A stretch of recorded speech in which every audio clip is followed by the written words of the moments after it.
pada saat kita masuk 1 Syawal, sebelum kita menunaikan ibadah salat Id, maka sunnahnya kita makan terlebih dahulu, setidaknya makanan ringan yang menunjukkan bahwa hari itu sudah tidak puasa lagi.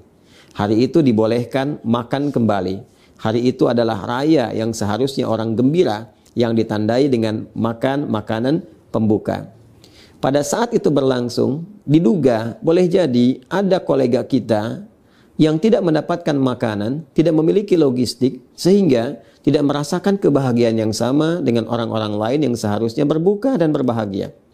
Tidak memiliki support makanan untuk membatalkan puasanya, karena memang pada waktu itu sudah bukan lagi waktunya berpuasa. Dan diharamkan berpuasa sebagai apresiasi, hadiah bagi setiap insan beriman yang berhari raya pada waktu itu.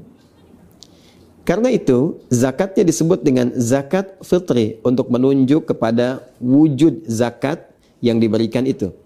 Hadis riwayat Ibnu Umar radhiyallahu taala anhuma yang disampaikan kemudian kepada kita semua yang menegaskan penjelasan Rasulullah sallallahu alaihi wasallam tentang bentuk zakat fitri ini. Farada Rasulullah sallallahu alaihi wasallam, kata Ibnu Umar radhiyallahu taala anhuma, beliau menyampaikan Rasulullah sallallahu alaihi wasallam telah mewajibkan zakat al-fitri. Zakat fitri itu sa'an minat tamri atau sa'an minat syair, yaitu 1 sa' dari kurma atau 1 sa' dari gandum. Sa' itu batas ukurannya kurang lebih 4 mud. 1 mud itu kalau ada ukuran standar tangan orang dewasa seperti kami saat ini, yang kita satukan dalam keadaan berdoa seperti ini, lalu dihadirkan, dituangkan kurma atau gandum seukuran tangan orang dewasa saat sedang berdoa seperti ini, itu disebutnya 1 mud. Jadi kalau 4 mud ukurannya kurang lebih ukuran 4 tangan ya orang dewasa saat berdoa seperti ini. Itu 4 mud sama dengan 1 sa'. Kalau dikonversi ke ukuran kita saat ini, tentunya akan sesuai dengan bahan makanan pokok yang dikonsumsi. Karena mayoritas ulama menilai bukan kurmanya, bukan gandumnya, tapi makanan pokok yang memang dikonsumsi oleh penduduk di negeri itu. Jika di Madinah pada masa itu makanan pokoknya kurma, gandum, dan di sini bahan untuk makanan pokok nasi kita yaitu beras, maka dikonversilah kemudian satu jenisnya dari kurma, gandum berupa makanan pokok kepada beras yang menjadi bahan makanan pokok di negeri kita. Lalu dikonversi ukurannya setidaknya ada sesuai dengan 2,5 sampai 3 kilo beras atau 3,5 liter. Kalau kita contohkan misalnya ini ada contoh ukuran yang 3 kilo ya. Ini kurang lebih 3 kilo. Ini beras yang sesuai dengan ukuran 1 sa' ya, 3 kilogram atau disesuaikan dengan 3,5 liter. Dan wujudnya teman-teman, bentuk isyaratnya kepada makanan pokok. Karena memang filosofi dari zakat fitri ini adalah memberikan kemampuan dan kesempatan kepada orang-orang yang tidak memiliki logistik makanan untuk mendapatkan support makanan itu agar ia bisa makan, bisa berbuka, bisa futur, bisa iftar, bisa fitrun ya, untuk makan dan menunjukkan hari itu hari bahagia, sudah bukan waktunya puasa lagi. Jika dulu kurma itu makanan yang siap santap, sampai sekarang hampir jarang orang yang memasak kurma karena sifatnya bisa langsung dimakan. Karena itu mudah dibagikan sebelum sholat 2 rakaat Idul Fitri. Maka boleh kita bagikan misalnya setelah sholat Isya di malam Id, kemudian bertakbir, kita bagikan, dan tentunya boleh saja kita sertakan juga makanan-makanan pendamping yang sifatnya memberikan warna dan rasa ketika digabungkan dengan makanan pokok. Misal, kita tadi ingin memberikan beras misalnya, kita berikan di malam Idnya. Lalu disertakan makanan-makanan lain pendukungnya seperti ikannya misalnya, kan? Atau misalnya hal-hal lain yang sekiranya bisa dipadukan dengan nasi ketika nanti beras ini dimasak. Dan pos untuk bisa menambahkan makanan-makanan tambahan tadi bisa kita ambil di skema infak. Jadi ada yang zakat di makanan pokoknya, kemudian infak untuk menyertakan sehingga menjadi bentuk sembakonya. Bisa kita sertakan misalnya minyak gorengnya, gulanya, sehingga ketika diberikan pada kalangan yang berhak menerima itu dari kalangan miskin atau masakin, maka dia menerima utuh dalam bentuk sembako yang disiapkan untuk keesokan harinya bisa dia nikmati.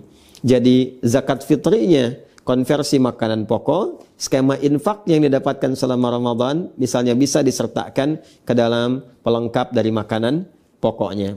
Itu spirit yang ingin kita sampaikan. Kemudian zakat fitri juga wujud fisiknya berupa makanan pokok, tapi hikmahnya yang sangat dalam juga memberikan dampak kepada nurani kita yang paling dalam, ke jiwa kita untuk kembali kepada keadaan bersih. Tadi tahratan lis-shaimi, menyucikan, membersihkan bagi setiap orang puasa minal lagwi war rafath. Spiritnya, orang yang berzakat fitri itu, maka dia kembali menjadi keadaan yang bersih jiwanya, terbebas dari perbuatan-perbuatan yang tidak bermanfaat. Dan itulah fitrah setiap manusia, cenderung pada kebaikan, cenderung pada tuntunan syariat. Karena itulah zakat fitri ini, filosofinya, maknanya, hikmahnya disebut pula dengan zakat fitrah, untuk menunjuk kepada fungsinya. Bolehkah zakat disalurkan dalam bentuk uang, tidak dalam bentuk makanan pokok? Mayoritas ulama, jumhur ulama, terutama ulama Malikiyah, Syafi'iyah, Hanabilah, mereka semua sepakat menyampaikan bahwa zakat fitri disalurkan dalam bentuk makanan pokok, karena tujuan pokoknya adalah mensupport logistik untuk bisa dikonsumsi, sehingga dapat menunjukkan bahwa hari itu bukan Ramadan lagi. Hari itu waktunya berbuka, hari itu berhari raya, hari itu bergembira. Memang dari madhab Hanafi ada yang berpendapat kebolehan untuk bisa menyalurkan dalam bentuk uang. Namun ini dinilai oleh para ulama mayoritas sebagai pendapat yang lemah kiranya. Karena boleh jadi dikhawatirkan berpotensi bertentangan dengan tujuan-tujuan mula zakat fitri itu difardukan. Dikhawatirkan diberikan kepada hal yang justru tidak mensupport logistik. Bisa diberikan pulsa kah atau yang lain kah yang tidak memberikan tanda berhentinya ibadah Ramadan dan masuknya pada hari raya kembali, boleh makan lagi dan bergembira di waktu itu. Kalaupun memang kita menilai misalnya dia makan tapi dia juga butuh pakaian, butuh misalnya aspek yang lain, maka sertakan skema infak yang mungkin dikumpulkan dalam konteks zakat mal saat teman-teman sekalian mengumpulkan itu pada saat kesempatan Ramadan. Karena itu, mari kita siapkan untuk mengeluarkan zakat fitri kita seukuran seperti yang tadi telah disebutkan, 2,5 sampai 3 kilogram beras kalau dikonversi ke beras. Kemudian bisa diiringi dengan makanan-makanan iringannya dalam bentuk nanti sembako yang mencukupkan untuk dinikmati, yang dipadukan dengan skema infak yang boleh jadi Allah titipkan kepada kita selama Ramadan ini. Mengikat kewajibannya bagi setiap insan beriman yang memiliki kemampuan logistik cukup untuk dirinya dan orang-orang yang dinafkahi dalam lingkup keluarganya. Ada kelebihan dari situ, maka itu yang kemudian digunakan untuk berzakat fitri yang berdampak kesucian, kemurnian fitrah kita, sehingga disebut dengan zakat fitrah. Semoga Allah membimbing kita untuk memudahkan dalam mengeluarkan zakat fitrah, zakat fitri ini, menyucikan jiwa kita, memperbaiki diri kita, dan ingat, hanya dikeluarkan sebelum sholat id. Ketika dilakukan setelah sholat id, maka jatuhnya tidak menjadi zakat fitri lagi, tapi menjadi sedekah biasa saja. Adi Hidayat, semoga bermanfaat. Subhanakallahumma wa bihamdika nasyhadu an la ilaha illa anta nastaghfiruka wa natubu ilaik. Assalamualaikum warahmatullahi wabarakatuh.